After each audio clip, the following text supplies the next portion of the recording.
Welcome to our program on Kardec Radio.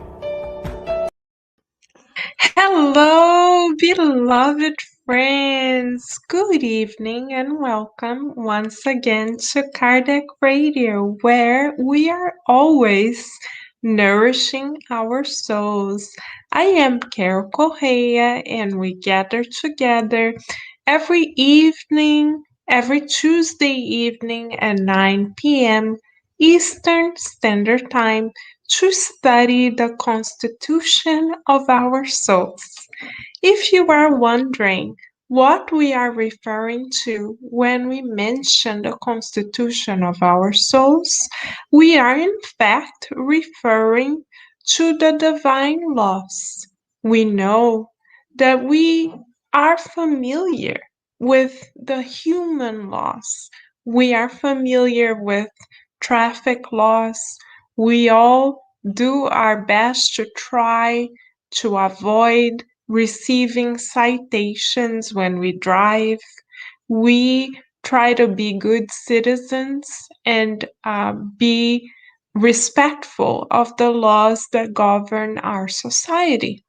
But did we know that above human laws that progress as our society also progresses is the divine that governs all of us?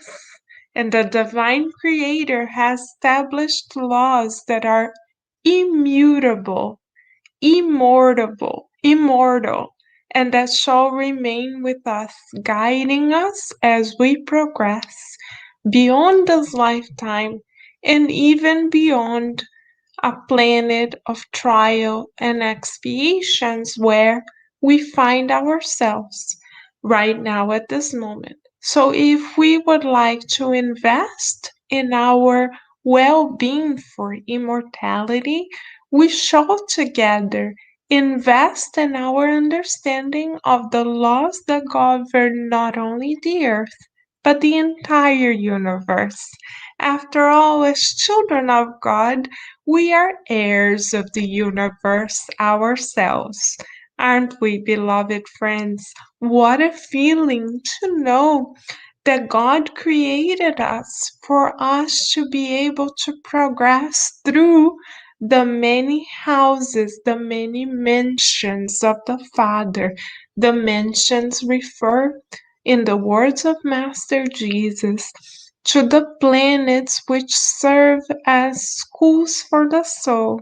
So, thanks to the advent of Spiritism and the efforts of Allan Kardec, governed by the Christ of the earth, we now are able to study together the divine laws that are here as a sign of God's mercy to boost our discernment and thus foster more spiritual progress.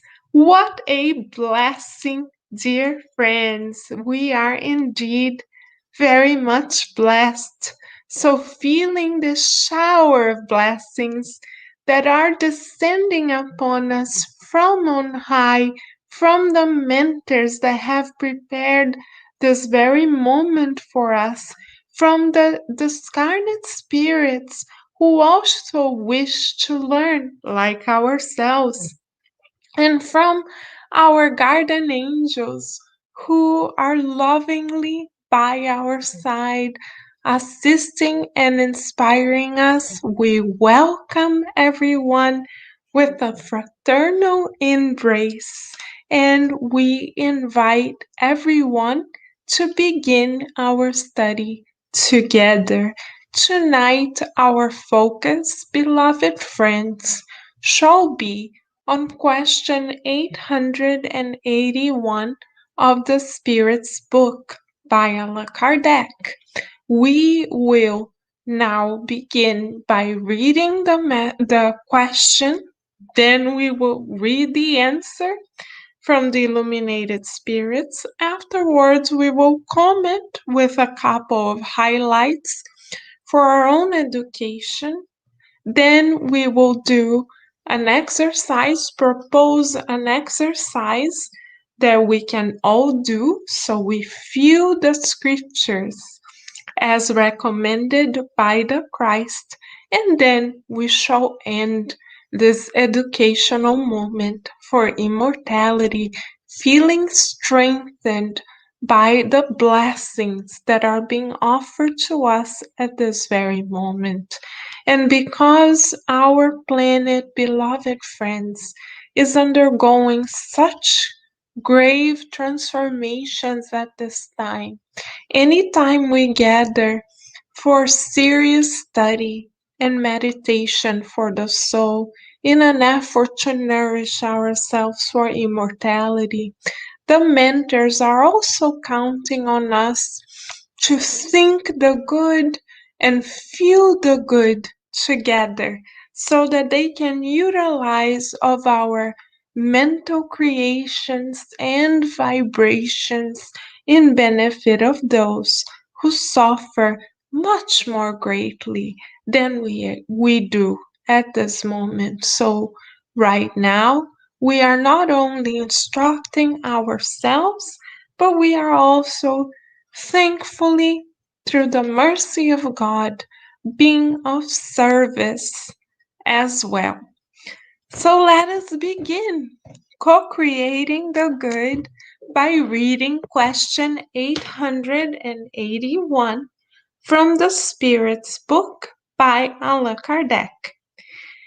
In question 881, Kardec asks the illuminated spirits the following question: does the right to live give humankind the right to amass the means of living in order to retire when they can no longer work? Very valid question. Most of us in the United States of America may have asked ourselves this very question perhaps more than once. So we are very grateful to Kardec for having foreseen this particular question and asked it to the illuminated spirits who can see life from an immortal angle. Looking at life from this immortal angle and divine angle, the spirit mentors answered to Kardec and all of us in the following manner. They say, and we quote, "Yes, but they must do it as a family, like the bee, through honest labor, and not simply by selfishly accumulating wealth. Even certain animals provide them with the example of such providence." So the illuminated spirits, beloved friends, are concise and crystal clear regarding the divine proposal that they are presenting to us. What are they saying? Let us break it down together. They are saying, number one, that we can mirror ourselves onto nature to examine how the divine creator, our Father, Mother, God, operates. We, says Master Jesus, shall observe a tree by the nature of its fruits. God, in the Spirit's book, we learn, is the first cause of all things. Since we did not create nature ourselves and we are not self-created, as we observe nature, propose the illuminated spirits, we shall extract many lessons of wisdom. So, for instance, if we look at nature, beloved friends, let us take a bird, for instance. The bird may build a nest, may lay its eggs, may even nurture its eggs and hatch its eggs. But we don't see birds hoarding, accumulating, thinking about what they shall eat 3 months from now, worrying about whether they are going to find a new tree to be their home after a storm. We don't see that. We see little birds operating in complete trust and focusing on the present of the moment. They truly show us that the present is a gift. The present itself is a present. But we may argue, dear Carol, we hear you, but we have bills to pay, we have children to raise, we have worries that little birds don't. Fair, beloved friends, we hear you. And we understand you have got a point, yes. But there is a difference, say the spirits, between being providential, feeling the wish to provide for our families, provide security and a certain level of comfort, and achieving this level of comfort in an exaggerated manner. What do we mean by exaggerated manner? When our desire to protect those we love border with selfishness. When does this occur in our daily lives, dear friends? When, for instance, we utilize the resource of our time, our vitality, our financial resources only towards that small little circle we call family. And we may be wondering, but Carol, aren't we supposed to provide for our family? Yes, dear friends, absolutely family is sacred. However, here comes our first therapeutic question of the evening, and we shall even type here on the chat for us so we can meditate upon this more clearly. Therapeutic question. Question for us to meditate upon. What is our definition of family? Excuse us, friends, as we are typing this on the chat for everyone.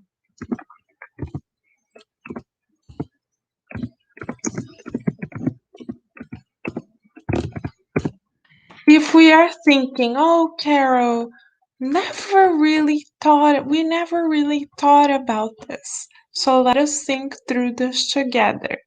If we think of family as blood ties, as those connected to us through blood ties, great, that we are supposed to honor and love those spirits connected to us biologically.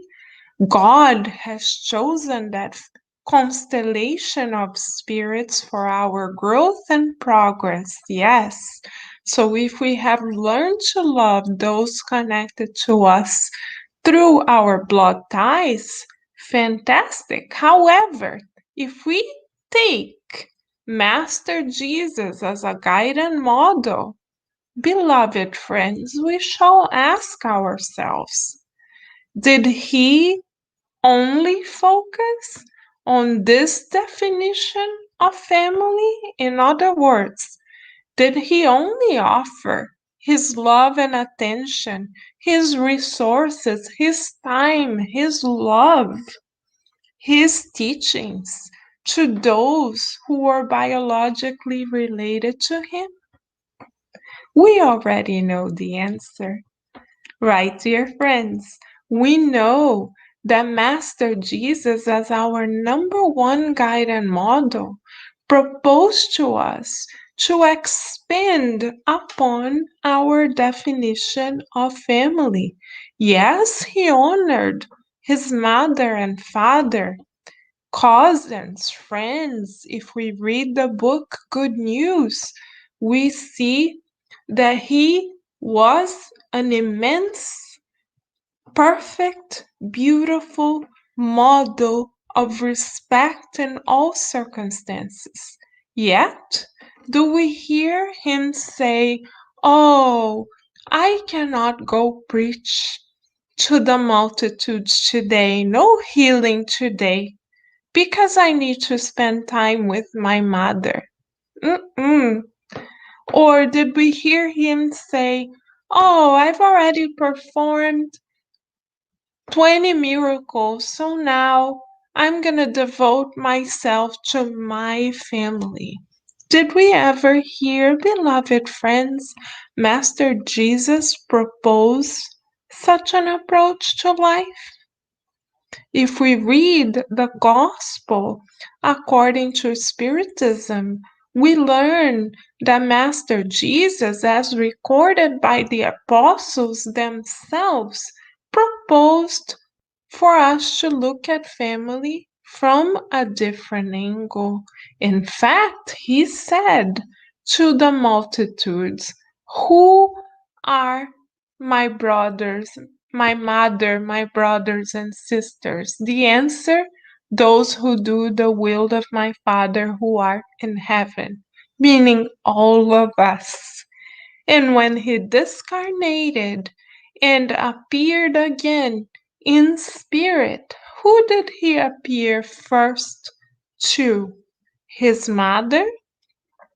No, Mary of Magdala, showing to us that the universal family is also under our responsibility.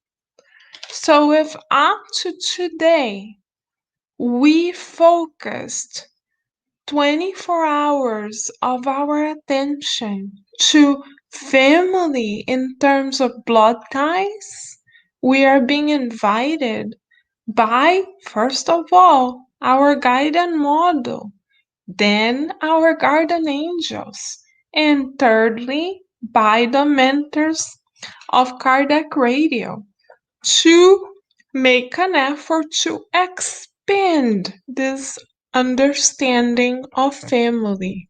How do we do that, dear friends? By looking at family from an immortal perspective. How does that change our approach towards life? For instance, our very definition of retirement changes. Take Chico Xavier and Divaldo Franco as an example. They both worked for a whole 30 years or more. And once they retired, what did they do? Did they go to the Maldives Islands? No. Did they move to Hawaii? No. Did they worry about paying for college for all of their nieces and nephews? No.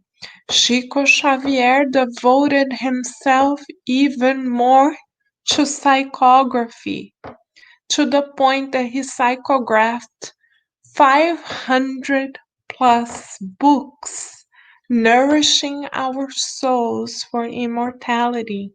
Divaldo Franco is another Brazilian spiritist who is 92 years of age and to date is traveling the world to spread spiritism and to spread the message of hope, joy, and courage contained in the good news, because spiritism is the blessing of the message of the Christ brought to us again in its integrity. Why do we say in its integrity? Because now, through the discarnate spirit's immortal vision, we can see details of Master Jesus's life and have explanations of the teachings that we couldn't have access to before. What a blessing! And Chico Xavier, for instance, devoted his retirement in its entirety to attending to the universal family. And we may say, but Carol, come on, we are not Chico Xavier. We have responsibilities and so on and so forth. And yes, dear friends, we completely understand. However, how much are we devoting ourselves to the family outside of our doors? Gabriel Inácio is saying to us, speaking of which, my family is so happy today because after 4 years and a half, my younger brother is at home with us. God and Jesus are so good. Yes, Gabriel Inácio. Victory of love. Now you have another family member close to your heart, a gift from above, and hopefully now, stronger as a family, you guys together can reach out to the universal family.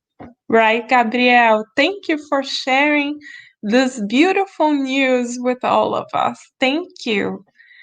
So the next question for us, therapeutic question, dear friends, is yes, we do understand that in our lives and current scenario, we may not be able to devote ourselves to the same level that Chico Xavier did to the general good. But rest assured that this is our destination. Why? Because in Spiritism we learn number one principle: without charity there is no salvation. And what is charity? Charity is love in action. So, therapeutic question number 2 for us: how much have we been putting love into action? What do you mean, Carol?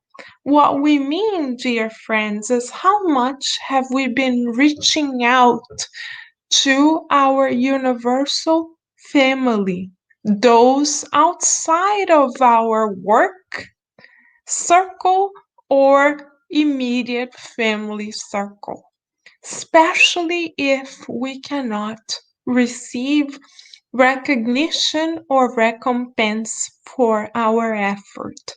Because Master Jesus, when he explained the need to put love into action as an opportunity for the immortal soul to progress on the earth, he used the Good Samaritan as an example.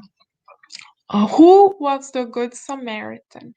Someone who literally went out of his way to serve an unknown brother or sister, brother of his, without waiting for a recompense.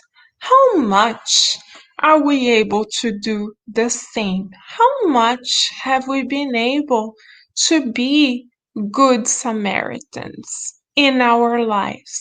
We can do a mathematical, statistical account of how much time we devote to our universal family on a weekly basis. How much do we reach out? Oh, but Carol, come on, it's the pandemic. We can't reach out. Yes, we can in different ways. We can call institutions to see if they need help. There are many institutions on the internet that we can reach out to. We can find out if they need support, and we can donate of our energy, time, financial resources towards those brothers and sisters who are as much family to us as those whom we already love and know. Before God, we are all family. So we are being invited, dear friends, to revisit our priorities, right, dear soul? Big hug to you. Wonderful to be in the gift of your company. So, dear friends, what another therapeutic question for us? What are our current priorities?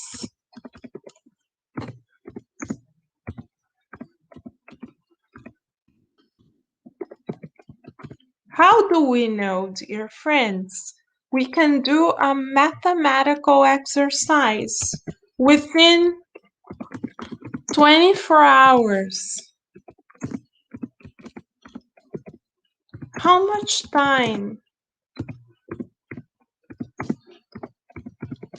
do we devote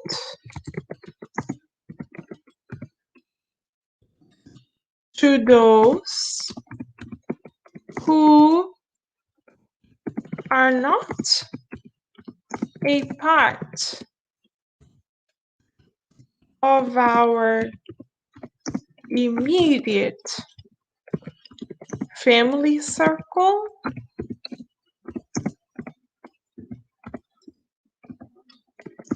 or work relationships?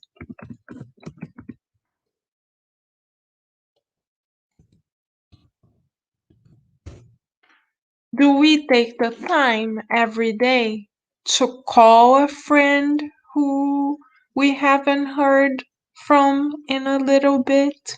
Do we take time every day to write to someone whom we have been thinking of? Do we take time every day to think that we could send flowers to a distant relative or to an institution that may need this little seed of joy to bring hope to their hearts? Do we take time to search the internet to find organizations that may be in need, for instance, of food?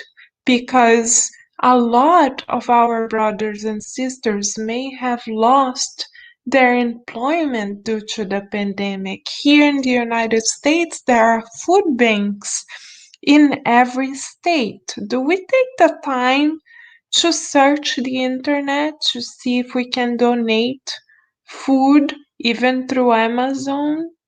Do we take the time to search for institutions that, for instance, support young mothers with young little babies whom may not have the resources to support themselves at the moment because of difficult circumstances that we are not even aware of? Do we take the time, beloved friends, to call a hospital where healthcare workers have been working tirelessly for more than a year, to send them flowers, to send them pizza, to send them a little encouragement? How much have we been light holders or encouragers ourselves?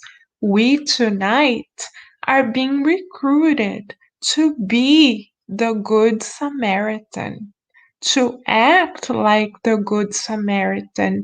This is our true goal. Our goal in life or in retirement is the same: to serve our universal family. How do we know? Because our guided model is our Master Jesus, and He has led the way for us. And to date, He cares about us. In the book Paul and Stephen, Emmanuel affirms to us that Master Jesus cares, loves, and calls us personally. Can you imagine Master Jesus saying, "Dear Saul Souza, I love you and I believe in you. Dear Gabriel Inácio, I love you and I believe in you. Dear friends, I love you and I believe in you." Can you imagine, friends, that Master Jesus is counting on us to be his hands, his arms, his legs, his brain, his voice, his presence on the earth? Right? Isn't that beautiful, beloved friends?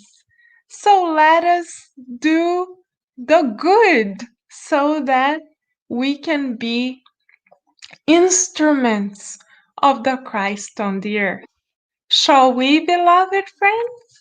Yes? Fantastic. So thank you for the gift of your beautiful presence. And let us think together within the next 24 hours, dear friends, how we shall reach out to our universal family. Let us take a little bit of time and energy away from those we already love to multiply love all the more with them. Shall we?